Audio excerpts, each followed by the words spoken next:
নমস্কার বন্ধুরা, আমার চ্যানেলে সবাইকে স্বাগত। আজকে আমি বানাচ্ছি চিজ এগ রোল। আশা করছি আপনাদের সকলের খুব ভালো লাগবে। রেসিপিটা ভালো লাগলে অবশ্যই লাইক কমেন্ট করবেন, আর নতুন বন্ধুদের কাছে অনুরোধ রইল আমার চ্যানেলটি সাবস্ক্রাইব করার জন্য। তো আমি 3 রকম কালারের ক্যাপসিকাম নিয়েছি, লাল, সবুজ, হলুদ। এগুলোকে তারপর ছোট ছোট টুকরো করে কেটে নিয়েছি। একটা পেঁয়াজ কুচি নিয়েছি, লঙ্কা কুচি আর 5 কোয়া রসুন থেঁতো করে নিয়েছি। প্রথমে ভিতরের পুরটা তৈরি করে নেব। তার জন্য কড়াইয়ে 2 চামচ রিফাইন তেল দিয়ে আর 1 চামচ বাটার দিয়ে ওর মধ্যে রসুন থেঁতো, লঙ্কা কুচি দিয়ে একটু নেড়ে চেড়ে পেঁয়াজ কুচি দিতে হবে। তারপরে পেঁয়াজ দেওয়ার পর একটু নেড়ে চেড়ে যে 3 রকম কালারের ক্যাপসিকাম কেটে রেখেছিলাম সেগুলো দিয়ে দিতে হবে। তারপর পরিমাণ মতো একটু নুন দিতে হবে। নুন দেওয়ার পর 3-4 মিনিট একটু ভেজে নিতে হবে। 3-4 মিনিট ভাজার পর ওর মধ্যে একটা বাটিতে আমি সয়া সস, চিলি সস আর টমেটো সস মিশিয়ে রেখেছিলাম, সেটা 2 চামচ মতো দিয়ে দিতে হবে। তারপর 2-3 মিনিট একটু নাড়াচাড়া করলেই পুরটা তৈরি হয়ে গেল।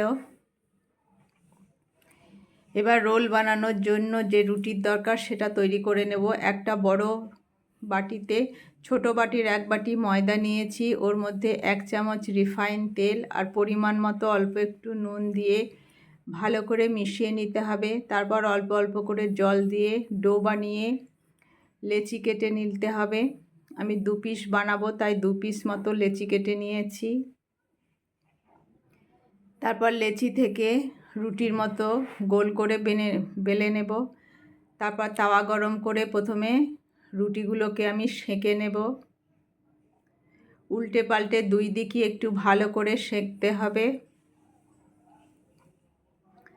তারপর সেঁকা হয়ে গেলে তুলে নেব। 2টো রুটি এইভাবে সেঁকে নিলাম। তারপর তাওয়ার মধ্যে 2 চামচ রিফাইন তেল দিয়ে একটা ডিম ফাটিয়ে ওর মধ্যে দিতে হবে।